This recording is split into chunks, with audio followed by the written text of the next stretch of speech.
and welcome back to Wellness in 5. In less than 10. In less than 10. We're going to talk about getting labs done today. Yes. And what no one tells you, and that one thing is a curious patient is a healthy patient. Yes, I personally get excited when I see patients coming in for a wellness check. I'm never sure what's going to happen in the appointment, and I'm like, okay, this is exciting because I always have I never get sick, what's the point situation. It's really important because we are both in the business of prevention, education, and we both work with clients and patients alike to create long-term wellness goals. Yes, it's all about sustainability. Yes. So for my clients, I always encourage an annual labs, getting annual labs. And they kind of cringe and just like, well, I'm fine. But we want to know that you're optimal.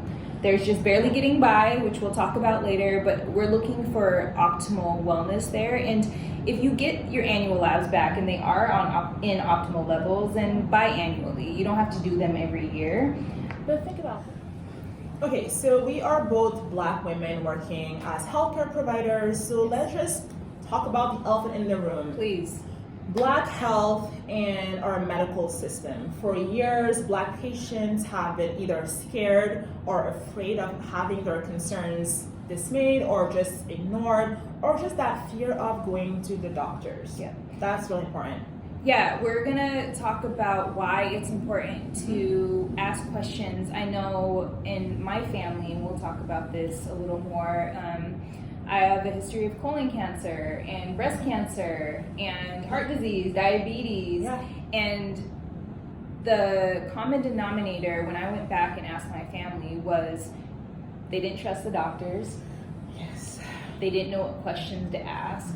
The doctors would recommend something, they weren't clear on what it was, but they were afraid to follow up on that question in fear of, sounding or looking dumb, or which comes back to race. It comes back to race, and it comes back to that relationship you have with your provider.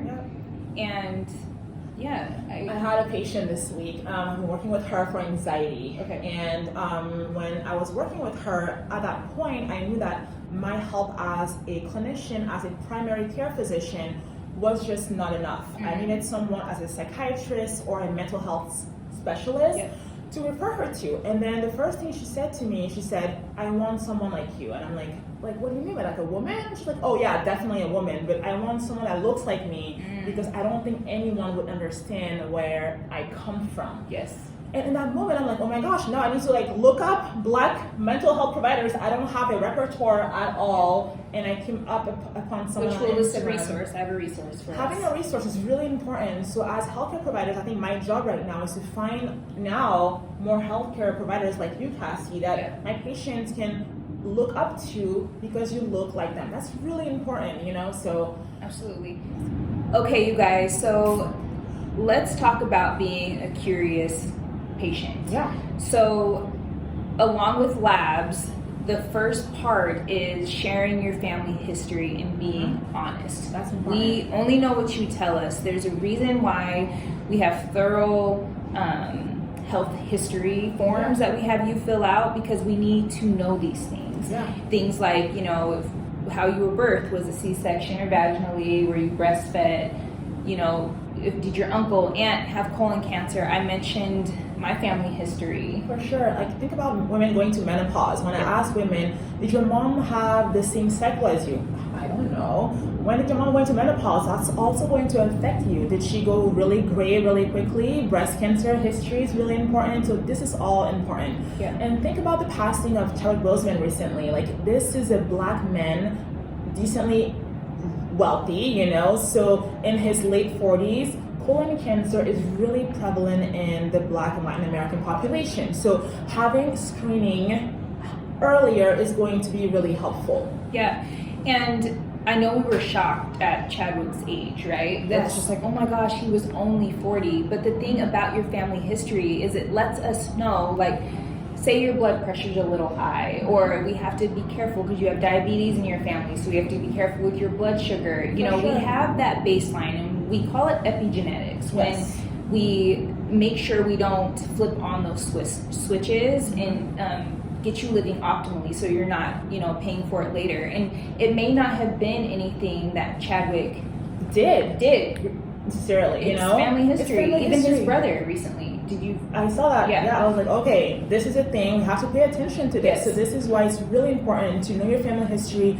get a baseline, no matter what your age, so that we can pay attention and track these patterns. Absolutely. And so now labs. Yes. Let's go into labs. Let's talk about the labs that I do. I make a joke with my patient, like, if it comes out of your body, I can test it. It's blood, urine, saliva, your poop. And it matters, and nothing's TMI. I get clients talking about like, oh my gosh, this is probably too much information. I'm like, trust me, no such thing. It's not. Like, these are key markers, like in anything. In your blood tells us something. Your saliva tells us something else. Your urine tells us something differently, and your stool also, what's going on in your gut. So it's all important. And that's why I focus on a Bristol stool chart too. That's a big indicator. I love love a Bristol stool chart. So Daisy, do we want to talk about what kind of labs now? Yes. So family history, right? To be a curious patient, family history, and now labs. All right, so let's talk about labs. Daisy and I gathered 5 very important labs for those of you who are intimidating. It's intimidating. All the acronyms, all the long words. So, but these 5 are very important. These 5 are very important no matter what your age, race, or gender. So, do you want to lead us off? Yes. Okay. So the basic CBC, which is a complete blood count. I look into that because I want to see if you have any anemia, any infections, the white blood cell, the red blood cell count. If you're a menstruating woman, this is going to be really helpful for me to know how your iron levels are doing as well. Yeah, and if you've given birth as well. Definitely. That's a big one.